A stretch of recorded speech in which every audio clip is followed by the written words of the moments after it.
Olá, vamos dar início ao nosso quarto TD de revisão para o Enem. Vamos começar com uma questão bem interessante que vai tratar sobre separação de misturas.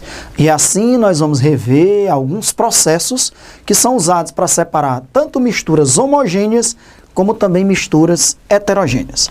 Vamos à leitura. Em relação aos processos de separação de mistura de sólidos, assinale a alternativa correta. Então imagine aí que você tem uma mistura de sólidos, logicamente esses sólidos podem ser bem diversos. Ao longo de cada item ele vai estar explicitando, dando mais detalhes sobre a natureza desses sólidos para que você possa escolher adequadamente o processo de separação. Então vamos em cada item verificar o que se pede e fazer os aprofundamentos necessários. Item A. O funil de bromo, também chamado de funil de separação, é o método mais indicado para separar dois sólidos. Eu até já desenhei aqui esse funil, que é uma vidraria muito comum em laboratório, que tem 3 nomes, e esteja atento com esses sinônimos. Funil de bromo, funil de separação, funil de decantação. Qualquer um dos 3 pode aparecer na prova. Funil de bromo, funil de separação, funil de decantação. Ele é usado, pessoal, para separar misturas heterogêneas, uma mistura heterogênea de líquidos. É usado para separar uma mistura heterogênea de líquidos. Em outras palavras, esses líquidos têm que ser líquidos immiscíveis, como água e óleo. Água e óleo são líquidos immiscíveis, não se misturam. Vão formar uma mistura heterogênea de líquidos. E aí, se você colocar essa mistura heterogênea, água e óleo, nesse funil de separação, funil de decantação, a água, por ser mais densa, vai ficar na parte inferior, o óleo, por ser menos denso, vai ficar na parte superior. Você abre a torneirinha, coloca aqui um becker, recolhe a água. Quando vai chegando o óleo, você fecha a torneirinha, está aqui o primeiro becker só com água. Pega um segundo becker, sai aquele restinho de água e começa a sair óleo. Você fecha. Esse segundo becker você vai descartar, porque tem água e óleo misturados. Pega agora um terceiro becker, abre a torneirinha e deixa descer todo o óleo. Então, dessa maneira, você consegue separar uma mistura heterogênea de líquidos immiscíveis, logicamente, já que forma uma mistura heterogênea. Se fosse, por exemplo, álcool e água, você teria uma mistura homogênea de líquidos, porque são 2 líquidos miscíveis, se misturam formando uma solução, uma mistura homogênea. Ok, então o item A, dizer que esse funil de bromo, funil de separação, é indicado para separar 2 sólidos, não tem nada a ver. O item A é falso. Vamos analisar o item B. O item B diz assim: a destilação é o processo mais utilizado na separação de sólidos miscíveis. Também é falso. Vamos lembrar. Ora, existem 2 tipos de destilações. Existe a destilação simples, que nós vamos já lembrar em que ela é usada, e existe a destilação fracionada. Vamos lembrar? Destilação simples é usada em quê, pessoal? Para separar uma mistura homogênea de sólido mais líquido. Exemplo: sal de cozinha e água. O sal está totalmente dissolvido na água. E aí, se o sal está totalmente dissolvido na água, eu tenho uma mistura homogênea de sólido e líquido. O que é que eu faço? Destilação simples. Aqueço. Por que o nome é destilação simples? Porque só a água vai evaporar.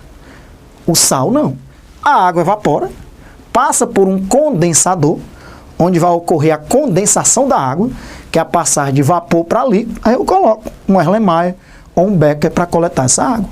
Quando toda a água evaporar, a água evapora e depois condensa, fica lá no Erlenmeyer ou no becker, e o sal fica lá no balão de destilação, porque ele não evapora.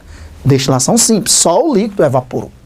E a destilação fracionada, Alexandre, é usada para separar uma mistura homogênea de líquidos, ou seja, de líquido mais líquido. Logicamente, os líquidos aqui são miscíveis, mas eles têm pontos de ebulição diferentes. Então, imagine que você tem uma mistura homogênea de dois líquidos, um com ponto de ebulição 60 graus, um com ponto de ebulição 80 graus. Aqueça. Primeiro vai evaporar o que tem ponto de ebulição 60 graus, ponto de ebulição menor. Ele vai, evapora, passa pela coluna de fracionamento, condensa e você recolhe. Depois você aquece para 80 graus e o líquido que tinha o maior ponto de ebulição, 80 graus, evapora, condensa e você recolhe. Lembra da destilação fracionada do petróleo? Destilação fracionada do petróleo é usada para separar as diversas frações do petróleo, como por exemplo, gasolina, óleo diesel, querosene, óleo lubrificante, etc. Então é uma destilação fracionada, para separar misturas homogêneas de líquidos. Quando ele fala só destilação, fica subentendido que é a destilação simples. Então a destilação simples é para separar misturas homogêneas de sólido e líquido, e não de dois sólidos, ok? Então totalmente errado o item B. Item C.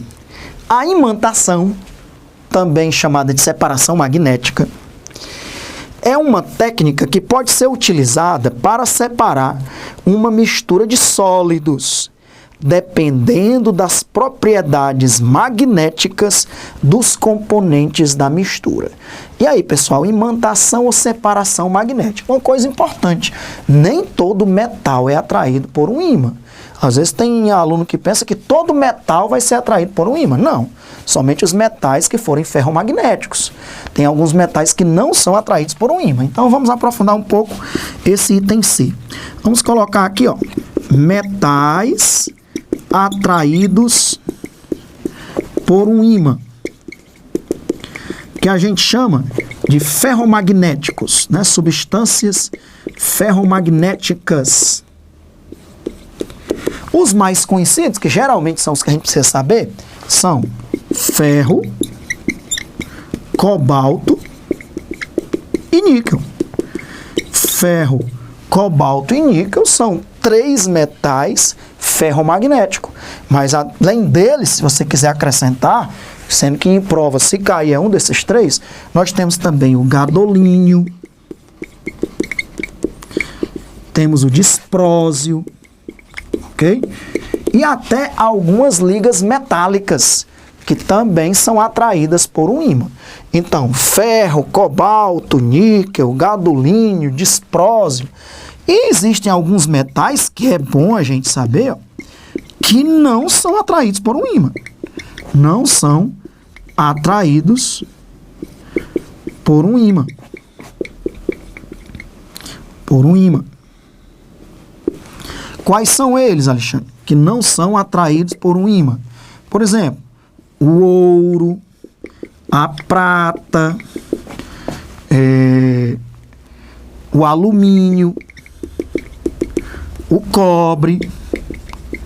São todos metais que não são atraídos por um ímã, ok? Então, se você tiver pó de ferro e alumínio, você vai poder fazer uma separação magnética, porque o pó de ferro vai ser atraído por um ímã, e o alumínio, a prata, o ouro, o cobre, não, ok? Então, o item C é verdadeiro. Vemos aí metais que podem ser separados por um ímã e metais que não podem ser separados por um ímã.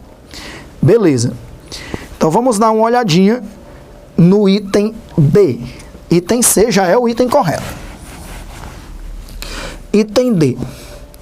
Uma mistura de sólidos é impossível de separar. Lógico que não, a gente já está dando aí um dos exemplos, que seria a separação magnética. Dependendo da natureza dos sólidos, você poderia ter uma grande possibilidade de métodos de separação. Por exemplo, esse que a gente acabou de ver, separação magnética. Separação magnética, você poderia separar, por exemplo, quem? Poderia separar pó de ferro e pó de alumínio, né? Outro método seria a fusão fracionada. Fusão fracionada, fusão, passar de sólido para líquido. Você, se tiver metais com pontos de fusão diferentes, você aquece, vamos supor, chumbo e ferro. Aqueça. O chumbo tem um ponto de fusão menor do que o do ferro. Aí ele passa de sólido para líquido. Você derrama aquele chumbo. O ferro ainda está lá, porque o ponto de fusão do ferro seria bem maior. Então, vou colocar aqui, ferro mais chumbo. Outro método, sublimação. Sublimação. Alexandre, sublimação, dê um exemplo aí. Pronto, vamos colocar um exemplo clássico. Enxofre mais areia. Se você tiver num becker uma mistura de enxofre e areia, aqueça. E coloca um funil emborcado sobre esse becker. Quando você aquecer, só o enxofre vai sublimar. Lembra o que é sublimação? Passar de sólido para vapor. O enxofre sublima, o vapor de enxofre sobe, bate no funil, que está mais frio, aí sublima de novo. Ele passa agora de vapor para sólido e forma uma crosta de enxofre sobre esse funil. Aí a areia fica lá no becker. Quais são as 3 substâncias mais clássicas que quando você aquece facilmente sofrem sublimação? O enxofre, o iodo e a naftalina. Então, enxofre, iodo e naftalina. Se você colocar qualquer um deles misturados com areia, basta fazer uma sublimação. Passar de sólido para vapor, sublimação. E passar de vapor para sólido novamente, sublimação ou ressublimação. São termos que você pode usar. Então, separação magnética, fusão fracionada, sublimação, dissolução fracionada. Deixa eu dar um exemplo clássico aqui para dissolução fracionada. Se você tiver sal e areia. Sal mais areia. É possível, Alexandre, separar sal e areia? É. Só que aí você vai usar uma sequência de processos de separação. Primeiro, você vai colocar água. Quando você colocar água sobre o sal e a areia, só o sal se dissolve. A areia não. Como é o nome desse processo? Dissolução fracionada. Porque você colocou um solvente que só separou uma parte daquela mistura. Só separou o sal. Só separou um dos componentes da mistura. A areia não. Então o sal ficou dissolvido na água e a areia está no fundo do recipiente. O que é que eu faço agora? Coloco num filtro. Vou fazer uma filtração simples. A água e o sal que está dissolvido nela vão passar pelo filtro. A areia vai ficar retida no filtro. Pronto, está aqui a areia. Retida no filtro. Então já usei 2 processos. Dissolução fracionada e filtração simples. E agora, Alexandre, a água e o sal que passaram pelo filtro. Eu posso agora, se eu só quiser o sal, eu faço uma evaporação. Vai embora a água, está aqui o sal. Ok. Se eu quiser obter a água também, eu faço uma destilação simples. Porque aí a água evapora, condensa e eu recolho também a água. Então, meu amigo, dizer que é impossível separar sólidos, é lógico que está falso. Eu já coloquei aqui 4 processos, basta você me dizer qual é a natureza desses sólidos. E ainda tem outros. Por exemplo, se for areia e pó de madeira, eu coloco água. Eu coloco um líquido de densidade intermediária. Como a areia é mais densa do que a água, ela fica no fundo do recipiente. Como o pó de madeira é menos denso do que a água, ela flutua. Então nós temos aí um processo chamado flotação, que vem de flotar, flutuar. Eu coloco um líquido com densidade intermediária para separar 2 líquidos com densidades diferentes. Tá vendo? Então, item D, muito falso. É sim possível separar 2 sólidos que estejam misturados. Desde que você me diga qual é a natureza desses sólidos, eu posso escolher um processo que seja adequado. Item E, último item para a gente analisar, ele diz aí que a filtração a vácuo é o processo mais indicado para separar esse tipo de mistura de sólidos. É não. Vamos lembrar, vai dar para a gente colocar aqui no meio. Ora, existem 2 tipos de filtração, né? Existe a filtração simples e existe a filtração a vácuo. Quando é que a gente usa uma filtração simples ou uma filtração a vácuo? Para separar uma mistura heterogênea de sólido mais líquido. para separar uma mistura heterogênea de sólido mais líquido. Exemplo, areia e água. Faz uma filtração simples, ok? Se essa filtração for muito lenta, aí você faz uma filtração a vácuo.